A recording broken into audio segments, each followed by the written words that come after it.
started going to Ysgol Rowen, which had 16 pupils at that point, which was a bit of a culture shock after going to a school with about 200 pupils in it, I think. And my sister was crushed because she couldn't learn violin anymore, and suddenly we had to learn Welsh, which was another bit of a shock. I grew up with little bits of Welsh from my mum, but not anything kind of, it was Nos Da and Nos Da Ychafi and things like that. And suddenly everything was kind of bilingual. And we were in this tiny little school. There was only me and one other boy in my class. So our class was just basically a desk. It was me and Wyn. There was nobody in the year below me.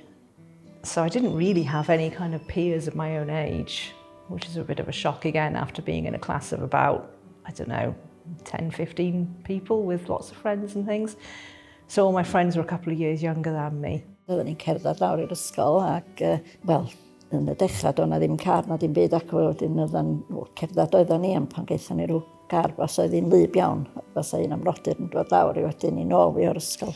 Wedyn efo bus wedyn i fynd i Llarws, dyna bus yn mynd â ni i'r ysgol ramadeg yn Llarws. Ac adra wedyn, cerdded adra wedyn, chi hwnna. Road safety's changed because the kids went through a phase of the cars driving off down the road, taking them back from school, and they'd be like lying on the bonnets and things like that, or other ones just in the back of the pickups and stuff. But I can't imagine anybody doing that now.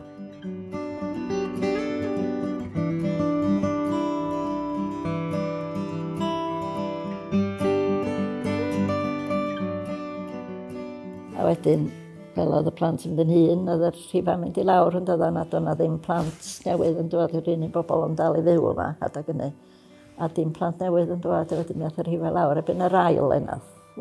Nathon ni baffio i gadw'r ysgol yn gorad pan oedd hi ryw 6 oed i 8. Yna 2 ysgol neu 2 ysgol adag ynny. Un ochr ac yn Arfon ffona wedi. Ac nathon nhw benderfynu cau hon a cadw'r llall. Dwi'n cofio llond bus yna ni'n mynd i Gaernarfon i brotestio bod ti'n cau. Do, nathon ni. A cofio gorfod gwneud cyweliad ar y teledu ac ni.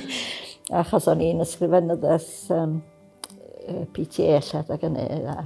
Wel, doedd gynna ni'n PTA, nathon ni ddechrau cael pwyllgor i gadw'r ysgol yn gorad lle. Nath rwy ddeithon ni bo eisiau ailbaffio, nathon ni ailbaffio a medru cadw'n gorad. A mi rosodd yn gorad am mi ddoth na deulu efo 5 o blant. Cofio pan oedden ni'n paffio am yr gadw'r ysgol yn gorad. Mi ddoth na deulu i fyw i Teicha uwch ben rwan yma efo 5 o blant.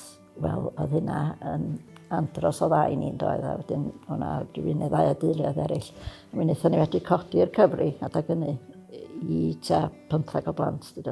Mi gadwodd hwnna'r ysgol i fynd am tua 10 mlynedd beth bynnag wedyn neu fwy, mae'n siŵr gen i.